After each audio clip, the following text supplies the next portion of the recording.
parang may mga contradictions at ating napagtanto na kung parang may mga dalawang verses o higit pa ron na magkaiba ang sinasabi, to take both as biblical and take every point between two opposite or extreme ideas as all biblical. In that case, we do not make the words of God quarrel with each other. Kasi marami pong mga verses na maging mga baguhang nag-aaral ng Biblia, pinoproblema nila yan. Parang yung isa sabi A, yung isa B, then both take A and B, take them both as biblical and all the points in between them. Paano naman yung imahe ng Diyos? May mga presentation sa Biblia na napakahigpit ng Diyos, meron namang napakaluwag, merong nagagalit, meron namang hindi nagagalit. Ano yun? Paglalabanin ba natin ang dalawang imahe ng Diyos? O ganon din ang prinsipyo? Susuriin natin ngayon ang imahe ng Diyos because there's a lot of misuse and abuse of verses, also of the images of God. Genesis 1:27, so God created man in His own image. So man is in God's image. But is it possible that people create God in their own image? That the image of God that people make are the images of themselves projected on God? Yan po ang pag-aaral natin, pinamagatang God in man's image. Ang tao nga ba ang siyang pinagbabasihan ng mga imahe ng Diyos? At ang ating larawan ng Diyos ay nakabase lang sa ating mga sariling larawan. Salamat Ama dahil kayo Diyos ng katotohanan.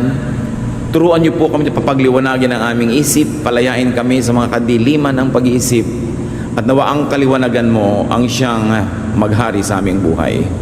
Patawarin niyo po kami sa aming mga kasalanan, paging dapatin niyo kaming lumapit sa inyong trono ng biyaya at humingi ng kaliwanagan, ng pagpapala at pagpapagaling sa aming katawan, sa aming emosyon at sa aming isip.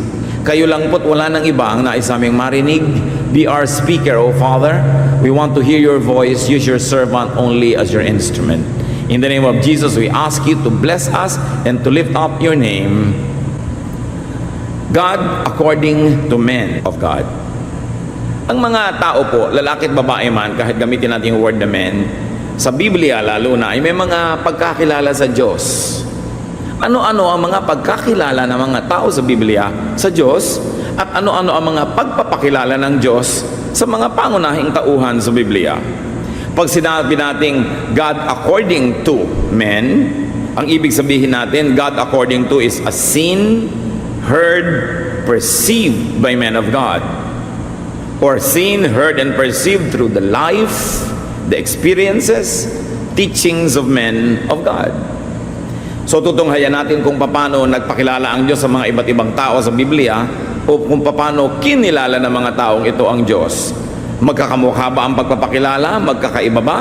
Ano ang leksyon sa mga imahen ng Diyos? Genesis 2:17, sabi ng Diyos kay Adan at Eva, you must not eat from the tree of the knowledge of good and evil, for when you eat of it, you will surely die. Adam and Eve eat, and they don't die. They realize that they are naked, so they wrap themselves with some leaves.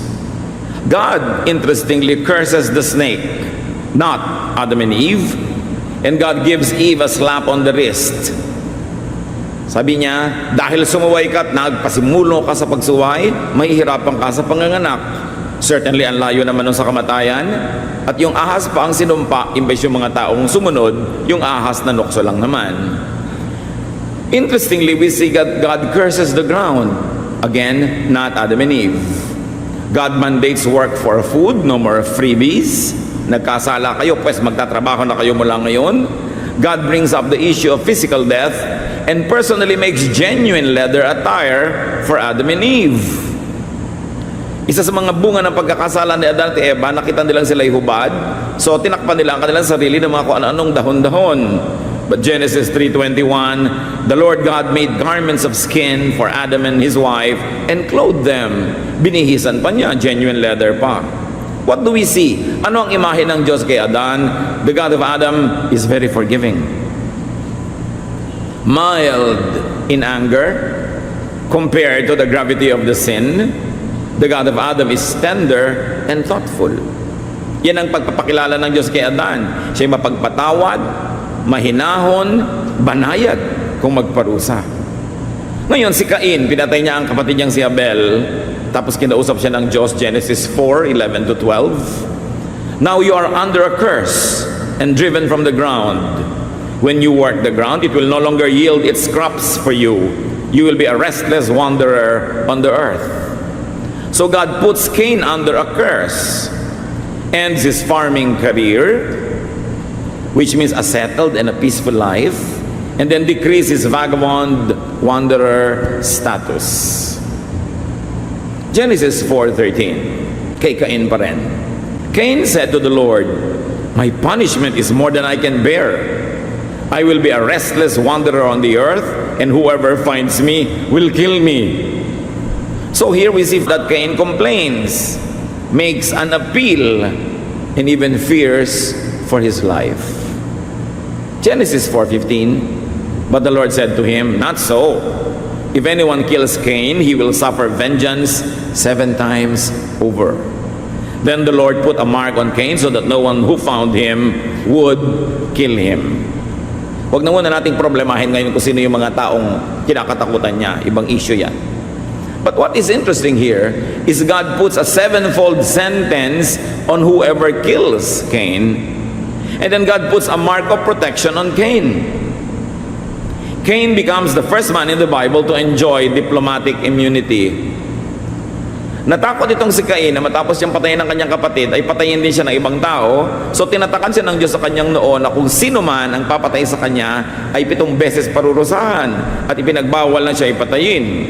O anong pagkakakilala natin ngayon sa Diyos sa kanyang dealing with Cain? The God of Cain forgives. The God of Cain protects even the guilty. Di ba isang imahe niya ng Diyos na may kakaibang hugis? Nagpapatawad at nagbibigay pa ng proteksyon sa may sala, tulad ni Cain. Sa karanasan ni Abraham at ni Sarai, nung ipinamigay ni Abraham ang kanyang asawa para iligtas ang kanyang sariling buhay, Genesis 12:10 to 19, now Abraham went down to Egypt to live there for a while because the famine was severe. He said to his wife Sarai, "I know what a beautiful woman you are. When the Egyptians see you, they will say, 'This is his wife.' Then they will kill me, but will let you live. Say you are my sister, so that I will be treated well for your sake." When Pharaoh's officials saw her, they praised her to Pharaoh, and she was taken into his palace. He treated Abram well for her sake. But the Lord inflicted serious diseases on Pharaoh and his household because of Abraham's wife Sarai. So Pharaoh summoned Abram, "What have you done to me? Why did you say, 'She is my sister,' so that I took her to be my wife? Now then, here is your wife. Take her and go." Kakaibang Diyos naman ang nakita natin dito. Matapos ipamigay ni Abraham ang kanyang asawa para huwag siyang patayin at kunin yung babae, sabihin mo, kapatid kita. At maganda ang naging trato sa kanya at kinuha nga itong si Sarai. It is Pharaoh who gets punished. Dinaya na nga siya pa yung naparusahan, nagkaroon sila ng mga sakit at natanto nila na kaya nagkaganon, yung pala asawa ni Abraham tong kinuha niyang babae. So, bakit sinabi mong kapatid mo, nagkaganito tuloy kami? Hala, sige, umuwi na kayo. At binigyan pa sila ng mga regalo. The God of Abraham protects him no matter what. Kaya mali, kaya tama, kaya ano yung ginawa niya, pinaprotect siya. Ngayon, yung city of Sodom was going to be destroyed by God. Ipinakiusap ni Abraham na wag naman sana. Genesis 18:22 to 26. Abraham remained standing before the Lord and said, "Will you sweep away the righteous with the wicked? What if there are 50 righteous people in the city? Far be it from you to do such a thing, to kill the righteous with the wicked." The Lord said, "If I find 50 righteous people in the city of Sodom, I will spare the whole place for their sake." So here Abraham intercedes for the Sodomites and God gives concession. Sabi, at sa lagay po, tutupukin niyo yung buong lungsod, kung may 50 matuwid doon, hindi ba alang-alang sa kanila, dapat wag niyo nalang gawin yan? Sabi ni Lord, sige, kung may 50 matuwid, hindi na natin itutuloy ang pagwasak sa lungsod. In Genesis 18:27 to 28, then Abraham spoke up again, "What if the number of the righteous is 5 less than 50?" Tumawad pa tong Abraham. Kung 45 na lang po kaya, pwede na rin bang huwag na silang parusahan? Pumayag ang Diyos, nagtawaran ng nagtawaran. God grants the request at nakarating sa 10. O sige, kung may 10 na righteous, hindi na rin natin tutupukin. The God of Abraham gives in and accommodates. Napapakiusapan. Nadadala sa pakiusap. Ngayon si Jacob, nakipag-wrestling sa Diyos hanggang umaga, hanggang magmamadaling araw. Buong gabi, nagbubuno sila. Genesis 32:24 to 30. So Jacob was left alone, and a man wrestled with him till daybreak. When the man saw that he could not overpower Jacob, the man said, "Let me go, for it is daybreak." But Jacob replied, "I will not let you go unless you bless me." Then he blessed him there. So Jacob called the place Peniel, saying, "This is because I saw God face to face, and yet my life was spared." Pag nakikita niyo yung El sa simula ng pangalan o sa dulo, yun yung El Shaddai, El Elyon, Elohim, pangalan ng Diyos. So the God of Jacob could be seen face to face, na ipinagbabawal ng regulasyon. The God of Jacob even allows man to beat him in a wrestling match. The God of Jacob blesses the man who beats him. Pinagpapala ng Diyos ni Jacob yung taong nakatalo sa kanya sa pagbubuno. Ibang klaseng mukha na naman at imahen ng Diyos. Kay Moses. Anong klaseng Diyos ang Diyos ni Moses? O anong pagpapakilala ng Diyos ang ginawa niya kay Moses? Deuteronomy 11:26 to 28. I am setting before you today a blessing and a curse. The blessing if you obey the commands of the Lord, the curse if you disobey. The Lord commanded us to obey all these decrees and to fear the Lord our God, so that we might always prosper and be kept alive. Anong uri ng Diyos ang nakilala ni Moses? Isang mahigpit na Diyos, dapat katakutan. Sabi, dapat sundin ang lahat-lahat ng inuutos para manatili tayong buhay at para tayo ay sumagana. So sa panahon ni Moses, dahil kaaalis lang nila sa Egypt, wala pa silang sariling bayan, tapos kailangan pa nilang makipagyera para magkaroon sila ng lupa, naliligid sila ng maraming kaaway, iba ang mga utos sa kanya. Hinihingi ng pagkakataon na ang mga tao ay maging disiplinado, sobrang masunurin at mahigpit ang mga parusa sa mga hindi sumusunod. Yun ang kailangan ng kanilang bayan sa mga sandaling yon. So the God of Moses is super strict. Mabagsik, stricto. Disobedience or failure resulted in leprosy or snake bites or plagues. Diyan natin nakita kutak-kutak na sinalakay sila ng mga ahas at pinagtutuka. Nagkakaroon ng mga ketong ang matitigas ang ulo. Nagkakaroon ng salot at nagkakandamatay ang mga tao. There was instant death. We see entire families being swallowed alive by the ground. Mabagsik, nakakatakot. Hinihingi ng pagkakataon ng sobrang disiplina dahil sila naglalakbay at wala pang secure home. Relationship with the God of Moses is highly transactional. Kailangan gawin mo to para i-bless kita. Pag hindi mo to ginawa, hindi kita i-bless. Hindi ka pares ng mga nakita nating iba napapakiusapan, nagpapatawad. Itong pagpapakilala sa panahon ni Moses, hindi. Leviticus 25:18, follow my decrees and be careful to obey my laws, and you will live safely in the land.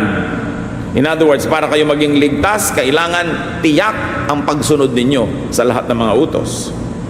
Man is assumed and expected to be perfectly obedient. Exodus 32:19 to 20. Ito'y matapos si Moses ay magtagal sa bundok at sa katagalan niya gumawa ng imahen yung mga Israelites at nagpiesta at sinamba yung imahen. When Moses approached the camp and saw the calf and the dancing, his anger burned, and he threw the tablets out of his hands breaking them to pieces at the foot of the mountain.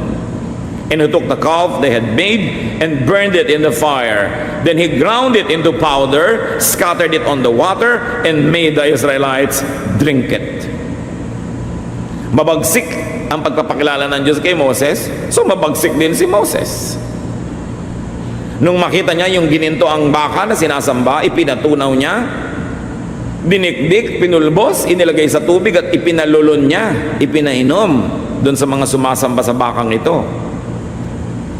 Binasag niya yung mga batong pinagkakasulatan ng 10 utos. At mamaya makikita natin na ipinaulit sa kanya ng Diyos yun, kaya lang siya na ang nag-uka sa bato.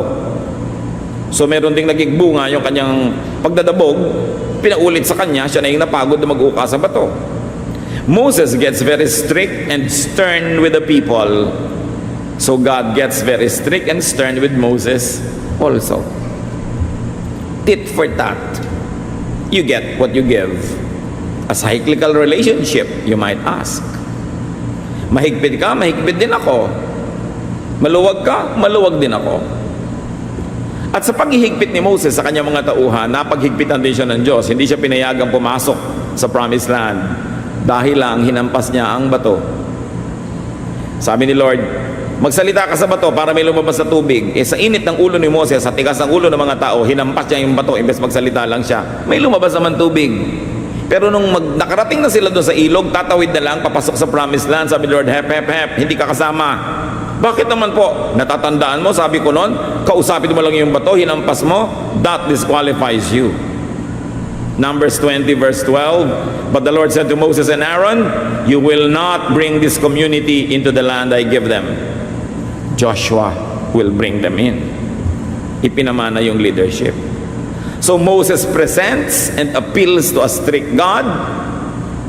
Moses as God becomes strict. Man makes God in his own image. Parang yung tatay mo, kung gusto mong manakot ng mga kapatid mo, ipinapresent mo yung tatay mo na mahigpit. Pero pag nagtatanong yung mga kapitbahay mo, mahigpit ba ang tatay mo? Hindi, mabait naman yan. Ang ipipresent mo naman, yung isang mukha niya, na totoo rin tungkol sa kanya. So pinipili-pili natin kung anong pinapresent. Depende sa pagkakataon, according to the expediencies of the day, dala ng mga pangangailangan. And that image of God casts its shadow on the believer. Anong pagkakakilala nyo sa Diyos? Anong pagtingin nyo sa Kanya? Masarap ba na sumunod o nakakatakot? Magpapalaya ba siya o lalong nagagapos? Kaninong Diyos sa Biblia ang inyo ngayong sinusunod at ina-idolize? Ang Diyos ba ni Moses? Ang Diyos ba ni Jacob? Ang Diyos ba ni Isaac? Kanino? Ang Diyos ba ni Abraham? Iisang Diyos yun. Pero iba-ibang presentasyon yung mga men of God kasi yun ang karanasan nila. 1 Kings 8, 22 to 23. Then Solomon stood before the altar of the Lord and said, O Lord, there is no God like you, who keep your covenant of love with your servants. Biglang covenant of love. Biglang hindi kahigpitan. Bakit? Nung panahon kasi ni Solomon, may bansa na sila. May bakod na, may boundary, may palasyo, may templo. Meron na silang national identity. Meron silang strong army. And because of Solomon's many marriages with many princesses all over the whole place, tumibay ang kanyang regime, ang kanyang panahon. Sapagkat halos lahat ng mga prinsesa na ibang mga kanugnog bansa naging asawa niya, sino ngayon makikipagyera sa kanya? Apo ng mga hari doon, yung mga anak niya. So yung mga pagpapakasalan ni Solomon was for political alliances. Naturally, it did not sit well with the priests and the religious leaders of Israel dahil na-threaten yung position nila dahil marami na mga ibang priest din doon at yung mga asawa ni Solomon, natural, may kanya-kanyang bitbit na relihiyon, but it was a political alliance. And now the country was very secure, very powerful, very strong. Now do you have a God of love? Hindi na kasi sila insecure. So hindi na sila ganun kahigpit, hindi na sila ganun ka-paranoid sa kanilang mga neighbors. So nakikita nyo, iba-iba ang pagkakakilala nila sa Diyos, depende sa pangangailangan ng panahon. So Solomon praises God, asks God to keep His promise to David, his father. 1 Kings 8, 27 to 28. But will God really dwell on earth? Yan ang sabi ni Solomon nung kanyang itinatalaga, dinededicate yung templo, ang pagkaganda-ganda. The heavens, even the highest heavens, cannot contain you. How much less this temple I have built. You give attention to your servant's prayer and his plea for mercy, O Lord my God. Hear the cry and the prayer that your servant is praying in your presence this day. When your people pray, then hear from heaven their prayer. Sabi niya, ang ganda-ganda po ng templong ipinagawa ko, pero ano na ba naman ito para tirhan nyo? Eh hindi nga kayo kasya kahit sa kalangit-langitan. So, habag nyo na lang na kung narito kami nananalangin, bagamat hindi ito karapat-dapat na tirhan ng inyong espiritu, dinggin nyo man lang kahit mula sa langit, kahit hindi na dito, hindi ito karapat-dapat sa inyong presence, dinggin nyo po kami. Ganyan yung kanyang pagpapakumbaba. Ang sinasabi dito ni Solomon, will God concern himself with little matter, with a temple, even it's beautiful? Will God major in minors? So Solomon humbly belittles his work and asks God to listen to him and to the prayers and offerings to be made from the temple. He does not even ask God to dwell in the temple dahil sabi niya hindi po karapat-dapat. But siyempre, it is only vintage oriental courtesy and self-depreciation. 1 Kings 8, 46 to 50. When they sin against you, mga tao daw pag nagkasala, for there is no one who does not sin, and you become angry with them, and if they turn back to you with all their heart and soul and pray to you, then hear their prayer and forgive your people. Talagang pinakamatalinong tao tong si Solomon. High na high sila spiritually, lahat ay banal na banal, kagagawa lang ng templo, mayaman ng Israel, makadiyos ang mga tao, pero dahil sa karunungan niya, naunahan na niya ang mga events. Sinabi na niya, pag nagkasala po ang inyong mga anak, at sigurado magkakasala dahil wala namang hindi nagkakasala, dinggin niyo nawa ang mga panalangin na gagawin dito sa loob ng templong ito kung kami magbalik loob sa inyo at tumawag. Yung matatalinong tao, tinatanggap nila na, oo, Christian ka, nagba-Bible ka, pastor ka, choir directress ka, Bible study teacher ka, pero tao ka, so magkakasala ka. Hindi ko gusto mangyari yon, pero naglalaan ako ng lugar sa puso ko na mangyayari yon, para pag nangyari yon, hindi ako ma-disappoint sa'yo, hindi kita itakwil, huwag ako magalit sa'yo, kasi sa katalinuhan ko, alam kong tao ka, and even God remembers that we are dust. Ngayon, yung mga hindi masyadong matatalino, di ba Christian ka? Bakit nag-i-smoke ka ba? Born again ka na kahapon? Sister, kahapon pa lang yon. Magpakatalino ka naman. Be realistic. Binaboy ka ng kapitbahay mo, nagalit ka, sasabihin ng sister, di ba Christian tayo? Di tayo dapat magalit. Mga pag-iisip ng mga hindi matalino. Kinakalimutan mong tao tayo. While we aspire for the best and we like to be as godly as possible, you never fail to factor in the fact that we are flesh, that we are humans. Kaya magpakatalino, hindi yung unrealistic ang mga expectation. Ninanakawan ka na ng mga kamag-anak mo, inaagaw na lahat ng mana. Di ba Christian tayo? Ipag-pray na lang natin. Ipag-pray, hindi nila ibabalik sa prayer yan. Magpakatalino ka, binigyan ka ng Diyos ng utak. Napaka-unrealistic kasi ng pagkakaalam ng iba tungkol sa pagiging anak ng Diyos. Meron pang, bakit naglalagay ka ng lock sa pinto? Di ba ipoprotect tayo ng mga angel? Gano'ng karaming Christian na ang na-rape? Gano'ng Christian na ang na-murder? Binigyan ka ng utak para i-protect mo ang sarili mo. Huwag hyper faith na hindi na nag-iisip. Napakahirap tuloy kasama, ang dami-daming expectation. Di ba Christian tayo? Dapat din tayo kumakain ng mga soft drinks, umiinom ng ganyan. Ikaw, gusto ko pa Siguro ang banal mo na, ako hindi pa. Bakit mo ina-assign sa akin yung level ng kabanalan mo? Dapat kanya-kanya. Hindi nagiging tayong sobrang nananakal ng kapwa. Sabi ni Solomon, no human being does not sin. Huwag mong gamitin sa sarili mo yun to justify your sin. Gamitin mo yun sa kapwa. Pag nakikita mo nagkakasala siya, imbes i-judge mo, sabi mo, God remembers that we are dust. So be strict with yourself if you like, but not with others.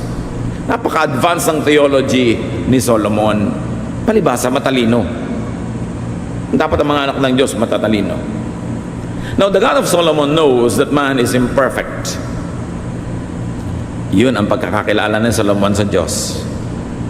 Alam ng Diyos na kahit anong pagsisikap natin, may mga manakanaka na mga panahon na tayo kakapusin, magkukulang, ang kailangan lang magsisi, magbalik loob, tumawag sa Diyos, at sabi ni Solomon, pag naganap po yun, patawarin nyo na. Dahil alikabok lang kami. The God of Solomon can forgive, can be appealed to even before man falls. So the God of Solomon is gracious. Solomon projects and creates a kind image of God. Kaibang-kaiba doon sa pinakilalang Diyos ni Moses. Meanwhile, sa New Testament, 1 Corinthians 5, 1-13, sabi ni Paul, it is actually reported that sexual immorality exists among you. I have already passed judgment on the man who did this. When you are gathered together, hand this man over to Satan for the destruction of his flesh. Your boasting is not good. You know that a little yeast I wrote to you to stop associating with any so-called brother if he is immoral. With such a person, you must even stop eating. Put that wicked man away from you. So, what is God and who is God according to Paul? God, according to Paul, can be very strict, stern, angry, exclusive, separatist, and harsh. Sabi ni Paul, yung may kasalanan dyan sa inyo, itakwil nyo yan, itiwalag. Judge him. I already judged him kahit wala ako dyan. Ibigay nyo kay Satan. Kakaiba itong prescription ni Paul. No? Ang mga apostles po, ang mga disciples, kanya-kanya rin ang projection ng Diyos. Usually, yung kanilang character, yung kanilang training, yung kanilang education, may kinalaman sa pagkukorte nila ng frame o kwadro through which they presented God. The apostles projected God in their image, in their context, according to their agenda. Si Paul kasi may mga definite goals para sa mga churches na sinet niya. Kaya pag sumulat yung mga yun, may mga problema, bibigyan niya ng mga payo. Pero hindi ibig sabihin yung payo niya sa Corinth, payo niya sa lahat ng churches all over the world, every place, every time, everywhere. They were very specific to the recipients. May konteksto. Palibhasa, kilala ni Paul yung mga taong tinutukoy at maaaring alam niya na talagang napaka-hopeless ng taong yan, kaya sabi niya, sipain niyo, tanggalin niyo na lang. Pero hindi mo pwedeng i-apply yan ngayon kahit kanino, lalo't hindi mo kilala yung buong kaso, hindi mo kilala yung buong istorya. Dapat nagko-contextualize. Halimbawa kay Peter. Pag si Peter ang tinanong, pwedeng maki-fellowship sa mga Gentiles. Sa mga traditionalists and conservatives, no. Kaya nung si Peter minsan, nakikihalong kumain doon sa mga Gentiles, nung dumating yung mga conservative, lumipat siya ng mesa. Dahil ayaw din niyang mapagalitan o ayaw niyang mapulaan. Pero kung sa kanya lang, pwede. At sa katunayan, later on, it crystallized at pinanigasan niya, pwede. Ipinakita na sa akin ng Diyos. Nung pinakain ako ng mga bawal na pagkain, pinapunta ako sa bahay ni Cornelius, ipinakita na sa akin na pwede tayong makisalamuha. So may nakikisalamuha, may hindi. Sa circumcision group, dapat physical surgery ang gawin sa mga lalaking na convert, kahit sila hindi mga Hudyo at matatanda na. Pero kay Paul, pwede na daw ang circumcision of the heart. So makikita nyo, para na namang may mga conflict.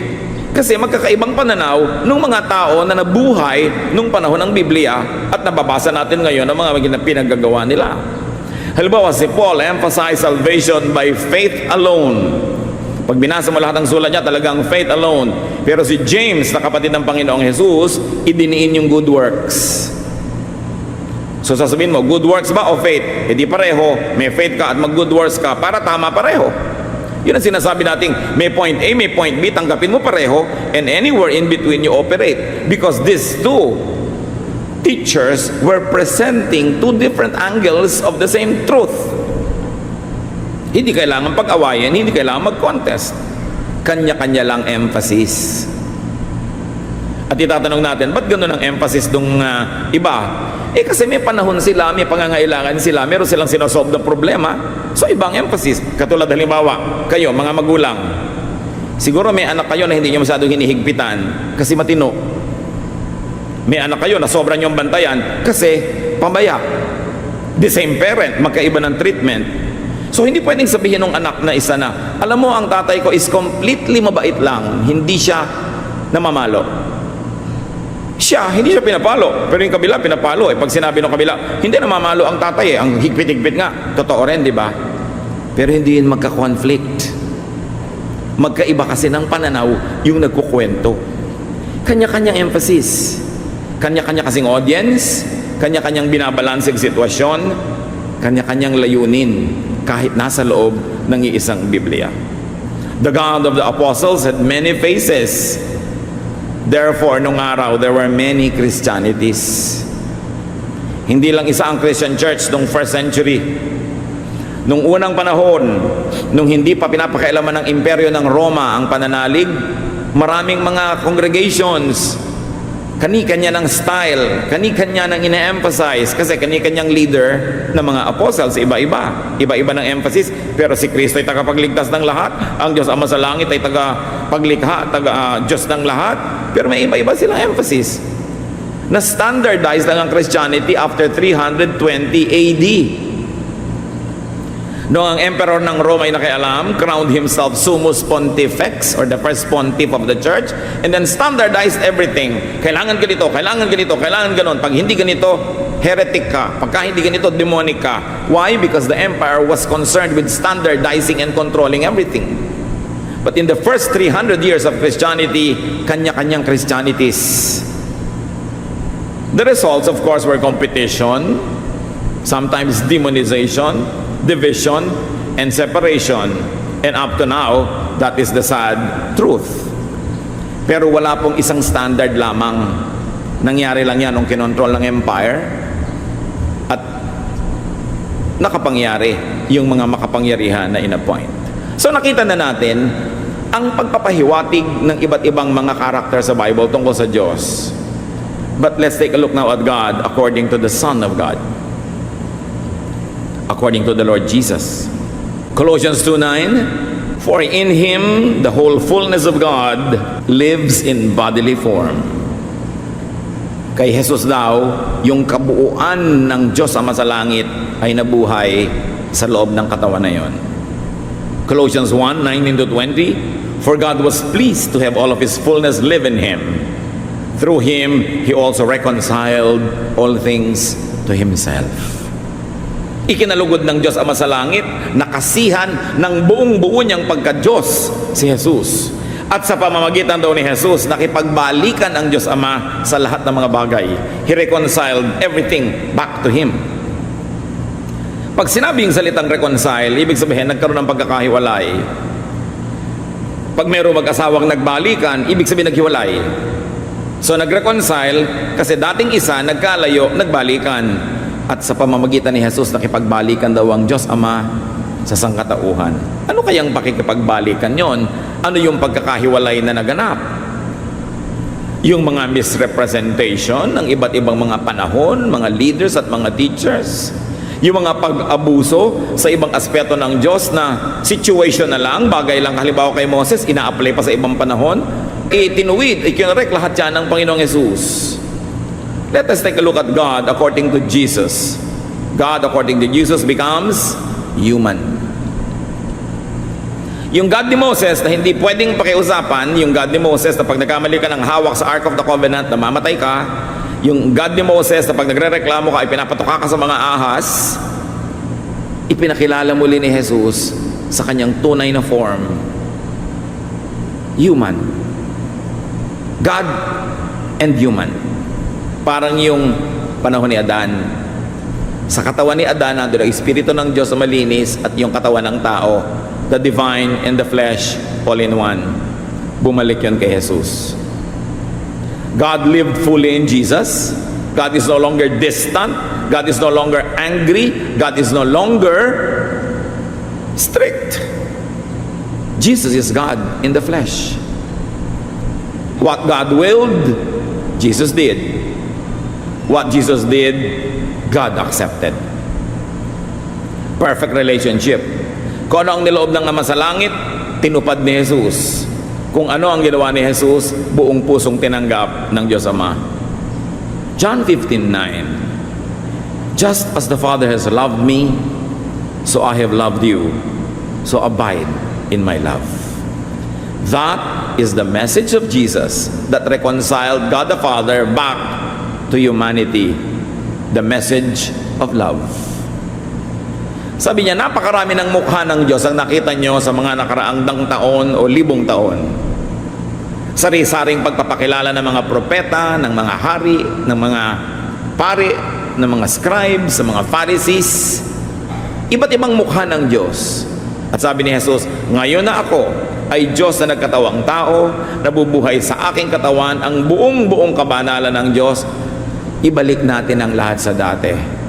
Dapat talaga ang relasyon ng Diyos sa tao ay pakikipag-ibigan. Hindi galit, hindi takot, hindi parusa, hindi agwat, hindi distansya, but love. John 13:35, this is how everyone will know that you are my disciples, if you have love for one another.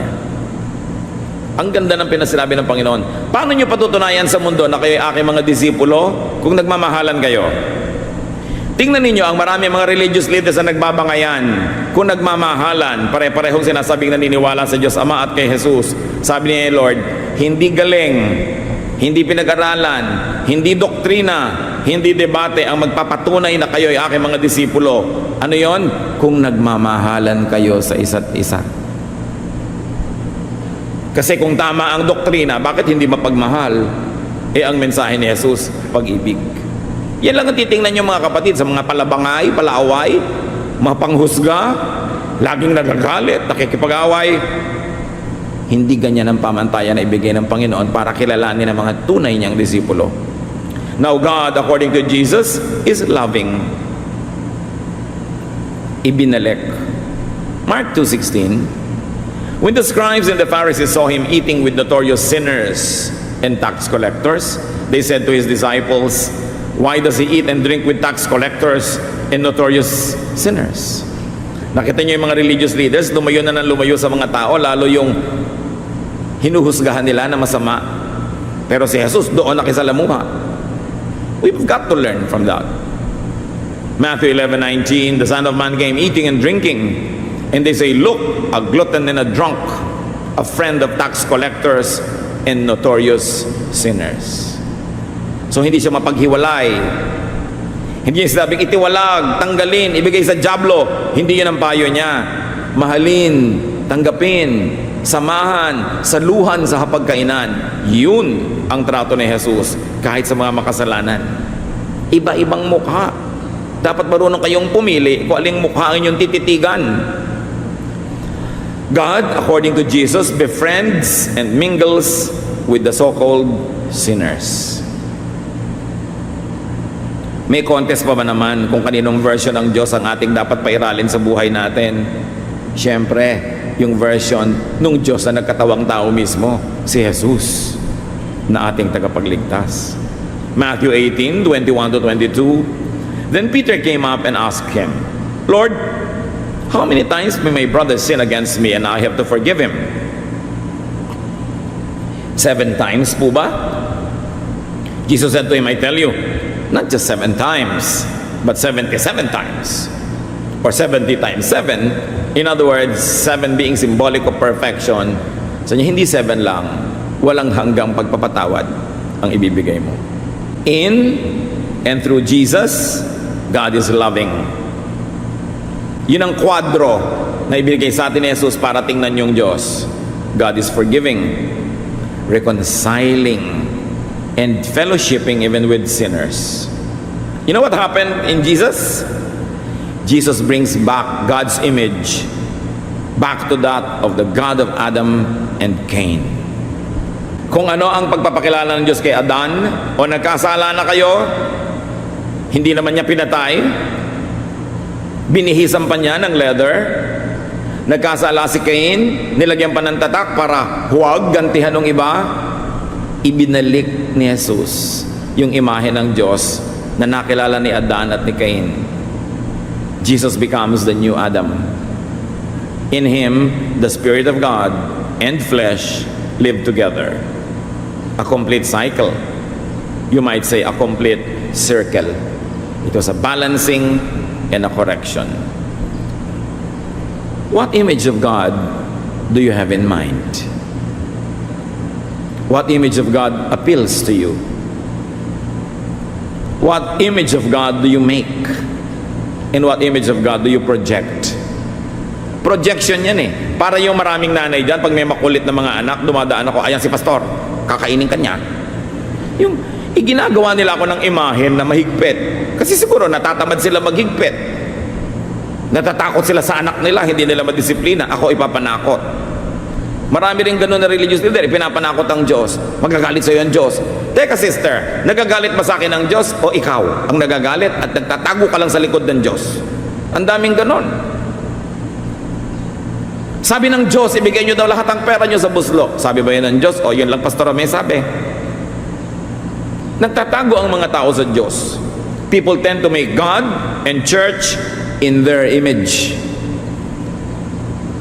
Kaya may mga churches na nakikipaggera, pumapatay, ipinapapatay ang mga sariling members sa mga religious wars. Ganun ba ang Diyos? Strict men of God, strict disciples, strict leaders, present a strict God, naturally. And because you have a strict God, you have a very strict church. And because you have a strict church, you breed strict members. So yung kilos, asal, gawi ng mga members ng iba-ibang kongregasyon, reflection lang ng church nila. Na reflection lang ng pagkakakilala nila sa Diyos, na reflection lang ng pagpapakilala sa Diyos ng leader nila. Kaya kung biased ang man of God, biased din yung God na ipipresent niya, biased din yung church, biased din ang members. Natatandaan ko nung araw yung mga born-again Christians sa Riyadh, iba-ibang congregation, dapat magmahalan, magtulungan. Pag nakikita sa supermarket, isnaban. Kasi kami yung fellowship na full gospel, half gospel lang kayo. Akala mo kalaban yung mga anak ng Diyos. Bakit nagbabangayan yung mga member? Yung leader sa pulpito is breathing fire and brimstone into the brains of their members. Tayo lang ang tama, mali sila. Ubusin sila, lipulin, hindi sila kapatid. Huwag niyong tatawagin kapatid. Behind a biased membership is a biased preacher. Kaya ang daming brain damage na nanggagaling mula sa pulpit. In the name of God. Kaya dapat pag-ingatan. Kaya tingnan nyo, pag musical yung pastor, usually musical yung kongregasyon. Lalo ko yung pastor, may gitara, nagpe-preach, kumakanta, magpe-preach. Kadalasan, yun din ang karakter ng church. Pag prayerful ang pastor, naku, puro prayer ang activities ng church, di ba? Eh, paano kung mahilig mag-fasting ang pastor? Naku, pasensya ka, di ba? Nangangayayat kayo lahat. Pag conservative ang pastor, dapat walang mag-church na hindi mukhang ibuburol. Dapat may bulak sa ilong, may formalin, at mukhang bangkay, walang gagalaw pag may tugtog, walang uuga. Sabi ba yun ng Diyos? Si David nga, nagsasayaw pa sa Diyos. At yung pintasera niyang asawa, nung sinabing, ang baduy mo, sayaw ka ng sayaw dyan. Jologs. Ano naging parusa sa babaeng ito? Naging baog. Pero bakit may mga churches na hindi pwedeng umuga-uga ang member? Sabi lang yun ng pastor, hindi Diyos ang may sabi nun. So pagka naman judgmental or self-righteous or unforgiving yung leadership, hahanap sila ng mga verses na totoo, biblical. Pero pipiliin lang nila lahat yun. Yun lang ang ipepresent sa'yo. Hindi nila ipepresent yung God of Adam. God of Cain. Pumatay na nga siya, tinatakam pa siya to protect. Hindi yun ang ipepresent nila. Kasi parang pinipili-pili nila kung anong gusto nilang ipakita. Lumilikha sila ng imahe ng Diyos na bagamat Bible-based, while it is true, is not the complete truth. Kaya sa court, sumusumba ka, I will tell the truth, nothing but the truth, the complete truth. Truthful naman lahat yan eh. Yung mga nagkakagulo mga churches, may verses na mga hawak, biblical talaga lahat. Pero pinipili lang nila. Kaya hindi balance yung makikita mo, magiging biased. You have God as seen, experienced, and projected, represented and taught by and through Adam, Cain, Abraham, Jacob, Moses, Solomon, and Paul, through men of God. But you have also seen a glimpse of God presented by the Son of God, the Lord Jesus. Kung mamimili ka, kapatid, Dapat pa bang i-memorize yan? Sasabihin mo, yung ang higpit-higpit na ipinapresent ni Paul, yung maluwag na ipinapresent ni Jesus, sino kaya? Paglalabanin ko ba yun? Parehong mong tanggapin. Pero saan mo gustong tumungtong? Yung mga mahilig tumungtong sa strict verses, kasi ganoon talaga yung pagkatao nila. Yun ang gusto nila, genetic siguro, ganoon ang gusto nila. So yun ang kakapitan nilang verse. Kaya maraming congregations. Pare-pareho lang biblical, pare-pareho lang tama, iba-iba ng emphasis. Kaya dapat hindi mag-judge ng kanya-kanya. So kanya-kanyang pagpapakilala ng may likha, kanya-kanyang pagkakilala at pag-unawa sa may kapal, kanya-kanyang panahon at utos mula sa poong manlilikha, kanya-kanyang imahen ng Diyos. Imahen para sa oras na yon. Bakit mahigpit ng oras ni Moses? Hinihingi ng pagkakataon. They were at war. Bakit maluwag naman kay Cain? Wala pa namang commandment noon na huwag papatay May situation. Diba? Imahen para sa pangangailangan. Noong ang Israel, kailangang kumuha ng lupa, may mga tao. So ang mga turo nila, sabi ng Diyos, patayin lahat ng bata, patayin ng lahat ng matatanda, ubusin silang lahat at kunin natin ang lupa. Natural, yun ang aspect na gusto nilang i-emphasize para huwag silang mag-guilty at para lumakas ang loob nila sa gyera. Pero nung may teritoryo na sila, ang luwag-luwag na ng kanilang buhay, sa panahon lang ni Solomon, loving God ang ine-emphasize. At sa panahon ni Jesus, a forgiving God. May mga imahen na pang sumandali, like shifting shadows, moving clouds. Tingnan nyo yung cloud sa langit. Bawat segundo na iiba. Bawat segundo na iiba ang korte. Diba? Ganon din yung mga buhangin sa Saudi Arabia o sa ibang disyerto o sa tabi ng dagat. Yung dadaan ng alon, naiiba yung korte ng hangin. At maging ang korte ng alon, tumataas, bumababa, pa iba-iba. Pero subukan yung litratuhan. Take a snapshot of the clouds. Sasabihin mo, yung cloud, korting pichel. True. Pero sasabihin nung nakatingin, hindi naman korting palanggana Mag-aaway kayo ngayon. Ang nakikita niya ngayon, ibasa na litratuhan mo. Pero parehong totoo yun.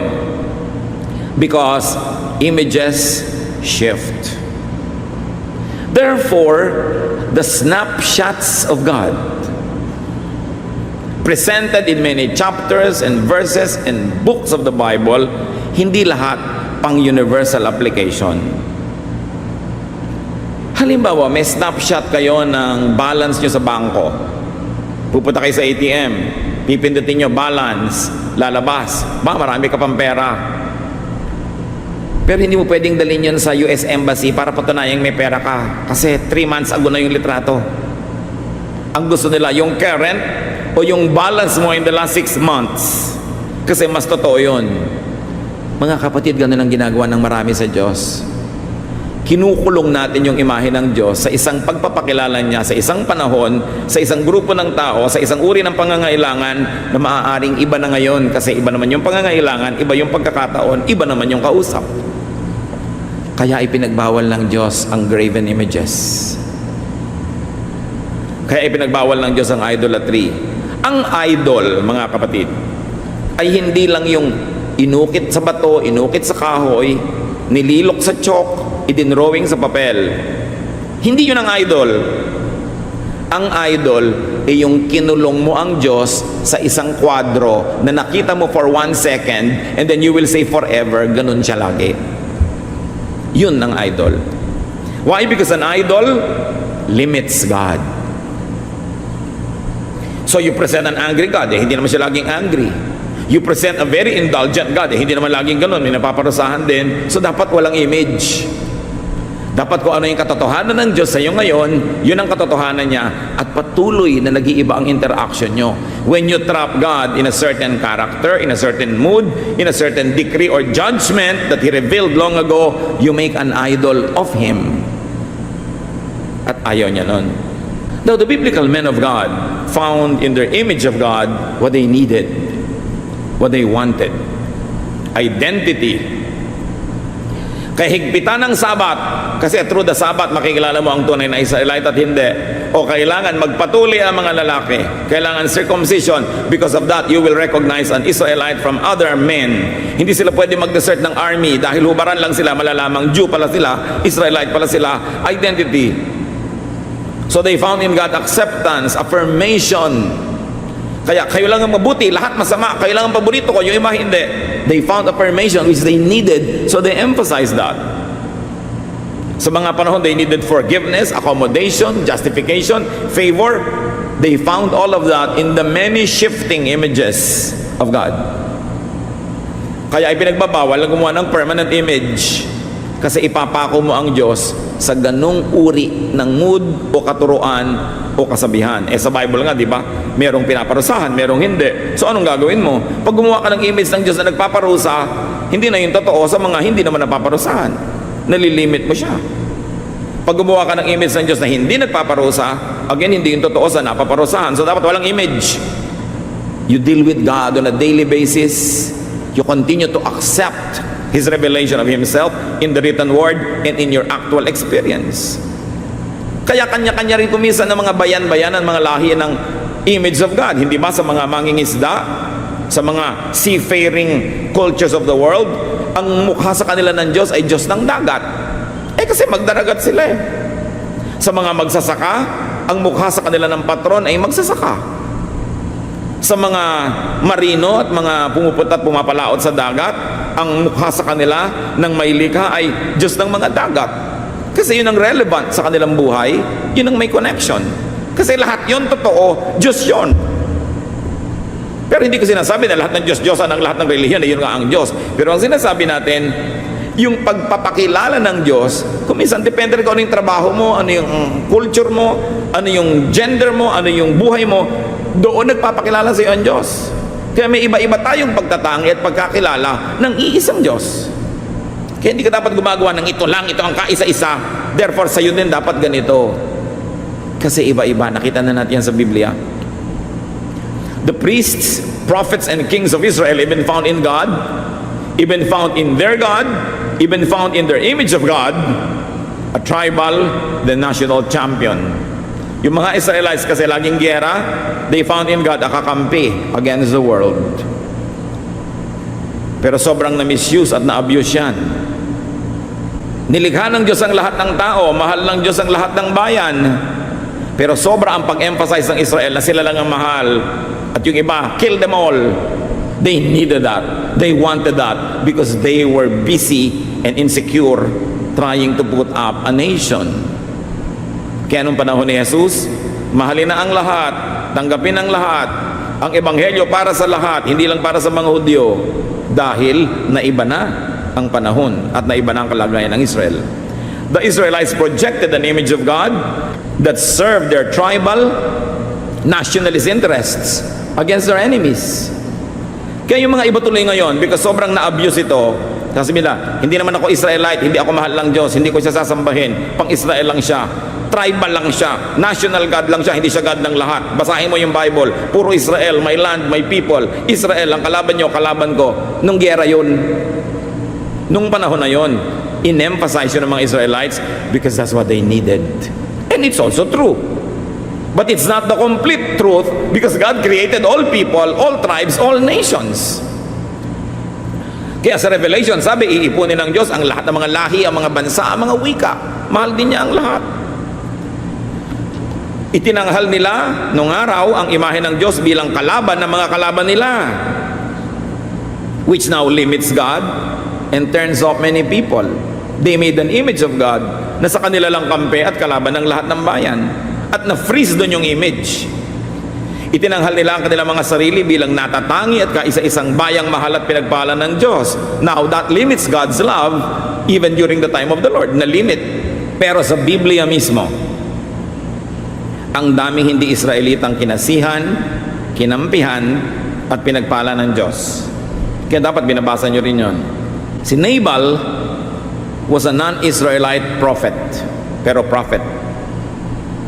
Si Jethro, biyanan ni Moses, was a non-Israelite priest of God. Si Naaman was a non-Israelite commander blessed by God. At ito pa, the wise men who knew that Jesus would be born were not Israelites. They came from the far east. Pero sila ang nakakaalam na ipapanganak si Jesus. So hindi naman talaga completely true na Israel lang ang mahal, Israel lang ang pinagpapakilanlan, Israel lang ang binibless. Ang daming binbless ni Lord kahit sa Bible na hindi Israelites. God created all peoples, all nations, all tribes. God loves all peoples. And even the Bible records that God revealed Himself even outside the Jewish nation. The Bible records great breadths and widths and depths of God's character as mirrored by various men of God. Kaya bawal ang idols. Bawal ang graven image because it is a permanent snapshot of a passing reality. Parang yung snapshot din ng bank account mo, kahapon yon, ngayon hindi na. Hindi siya pwedeng ikwadro at sabihin mong ito ang kayamanan ko sa bank. Paiba-iba yon araw-araw. Like photos and sculpture of clouds and water and the wind. Kaya yung mga religions of the book, the Jewish religion, Islamic religion, the Christian religion, ang totoo, bawal lahat ang images dyan. At hindi lang yung mga poon-poonan na Diyos-Diyosan na nakikita natin. Bawal yung ideya na ang Diyos ay ipako mo sa isang imahen. Kasi nawawalan siya ng laya kung anong gusto niyang gawin. Kaya yung snapshot, hindi reliable. Kahit yung litrato kuminsan ng mga tao sa mga souvenir program, ang bata-bata pa, nung tingnan mo sa katotohanan, lola ka ba nito? Hindi, ako rin yan. Ay, ako yan nung araw yan ang snapshot ko. Ganon din ang ginagawa ng iba sa Diyos. Yung pagkakakilala nila nung araw, yung picture nun, laging ganito, naiiba-iba. Hindi nag-iiba ang Diyos, ha? Pero ang daming mukha, ang daming aspeto, ang daming dealings ng Diyos, hindi mo pwedeng ipako sa isa lang. Dapat malaki, malawak ang iyong pananaw. For instance, one snapshot of God, Exodus 22:20. Whoever sacrifices to any god other than the Lord must be destroyed. Snapshot yan of God. Pero sa 2 Kings 5:18-19, but I pray that the Lord will forgive me when I go into the temple of the god Rimmon and bow down there with the king of Syria. Go on home and don't worry about that, Elisha replied. So nakita nyo, sa Exodus, bawal yumuko sa ibang Diyos. Sa 2 Kings, itong si Naaman na pinagaling ng Diyos, nagpunta sa propeta, sabi niya, kinikilala ko na ang Diyos ng Israel, pero kaya lang, pag nagsisimba yung hari, ako kasama, nagbabaw kami doon, pwede ba? Sabi naman ng prophet, huwag mong problemahin, sige gawin mo. O nakita niyo, ibang snapshot? Alin dyan ang gagamitin nyo? Kaya dapat iniisip mo lahat yan. Hindi ka nagiging totally dedicated to only one snapshot. May snapshot sa Bible. O yung batang nangangahoy ng Sabat, batuhin hanggang mamatay. I-apply mo ba yun ngayon? Yung snapshot na yun was taken thousands of years ago. It was relevant then, it probably served a good purpose then, but will it serve a good purpose now? Yung sinabing, go and multiply. Kaya ayaw ng mga ibang relihiyoso na mag-family planning. Noon yun, nung dalawa pa lang yung tao sa mundo. Noon yun, nung sila Noah pa lang natira at naubos lahat, kaya go and multiply. Eh ngayon, kahit ka sa tumingin, may muka. Go and multiply. Snapshot yun noon. Yun ang imahe na ginawa mo sa Diyos. Sabi ng Diyos, go and multiply. That's an image. Kahit walang rebulto, it's an image. At ayaw ng Diyos ng images. Kasi nalilimit siya. Israel's snapshots of God, Israel's projection of God as the chosen image of God served their nationalist and expansionist agenda. Kaya mga kapatid, ang bawat bayan at lahi ay may kanya-kanya ring imahen ng manlilikha. Ang imahen yun ay ayon sa kanilang pananaw, pagkatao, kapaligiran, pangangailangan, katotohanan, at kuminsan interes. Ang bayang napasasakop sa relihiyon ng ibang lahi ay nalulupig na paghaharian at naaapi. Kasi ang imahe ng imported religion ay nakaayon at nakakampi sa mananakop.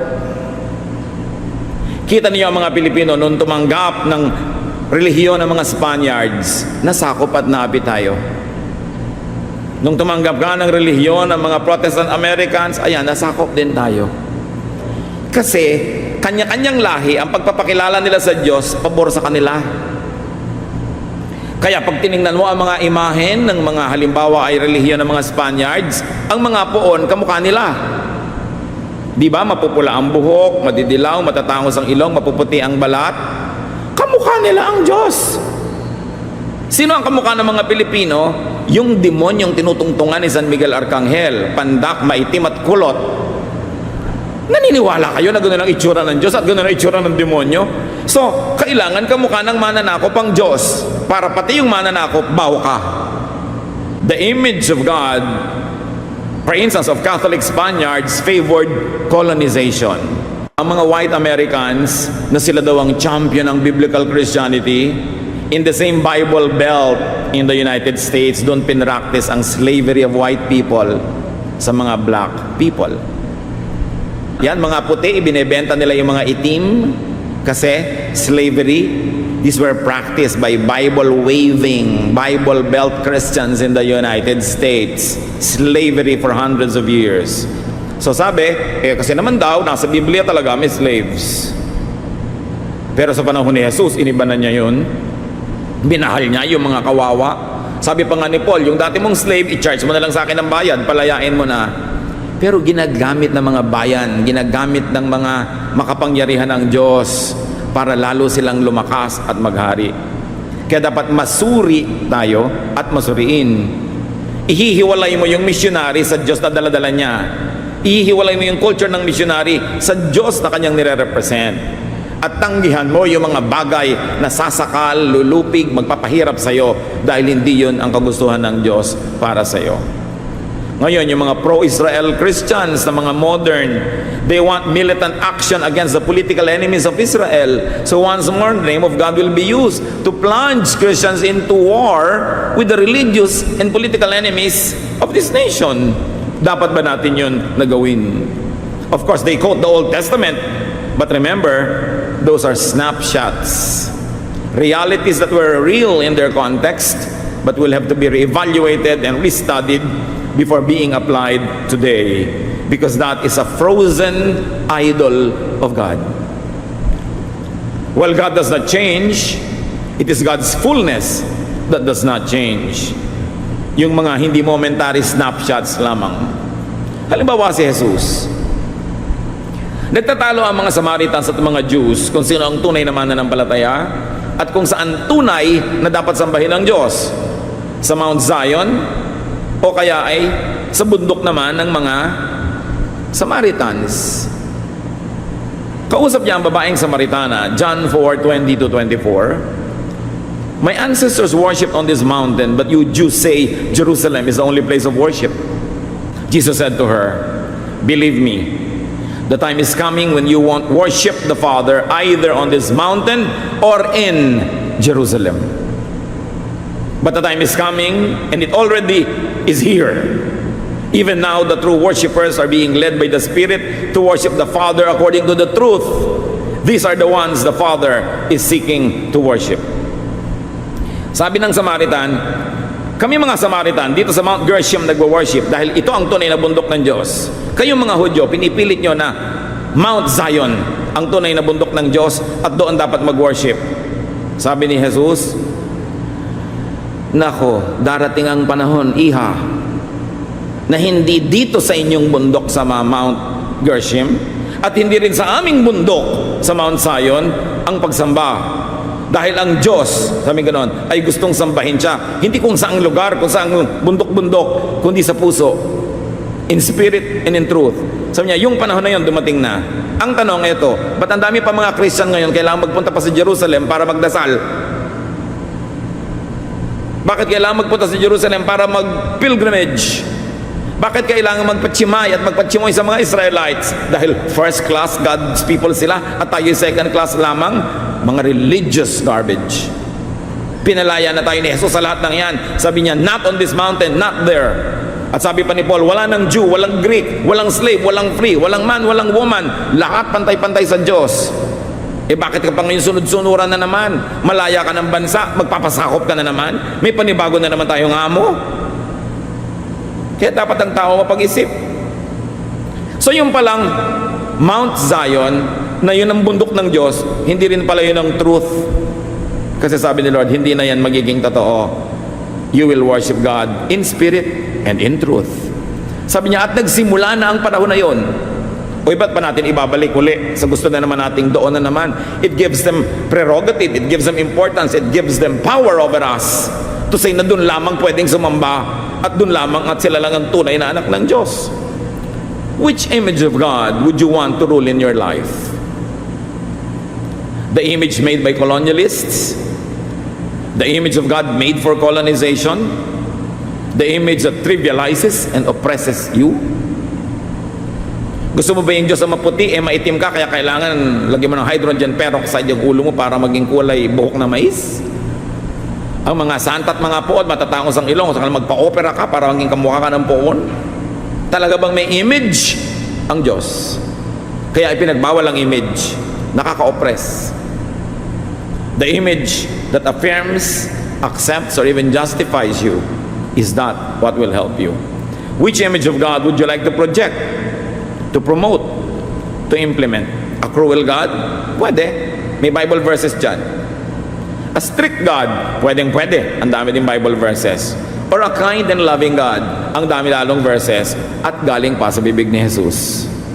Alin dyan ang gusto nyo? Ang laki-laki at walang hanggan ang may likha. Kaya ang dami-dami rin pwedeng pagpili ang titingnan at gagawa ng imahen. Ipinagbawal tuloy ang paggawa dahil pag gumawa ka, nalilimit ang Diyos sa imahe na ginawa mo. Kanya-kanyang snapshots, kanya-kanyang pangangailangan, kanya-kanyang paglapit sa Diyos, because all are biblical. Each served a purpose for specific situations and times and needs. Each suited and projected the calling and the personality of the man of God. So how will you let these biblical truths affect your daily life? Your worship, your relationship with God, with fellow believers, with fellow humans. Dapat na tayong mag-grow. Tama na ang baby milk. Tama na ang baby food. We need meat to grow in our spirituality. We've got to know God as God revealed Himself, not only as He was framed by theologians, not only as images of Him were made by people long ago and enforced on us. You've got to have a personal, face-to-face encounter with God, who is willing to love you through Jesus, who has made Himself available and accessible through His Son Jesus. Meet, know God as God, not as an idol, not as an image, not as an impression only of others, not as an image of theologians, not a snapshot, but God who is above all, who rules heaven and earth, and it is a God who loves you in Jesus. Ama namin, salamat sapagkat kayo'y patuloy na nagpapakilala. Patatawarin mo kami sa aming mga pagkakamali tungkol sa inyo. At nawa, Panginoon, bigyan mo kami ng malaking isip, malaking puso, para mas marami pang katotohanan tungkol sa inyo ang magkasya. We reject and rebuke religious lies and propaganda. We don't want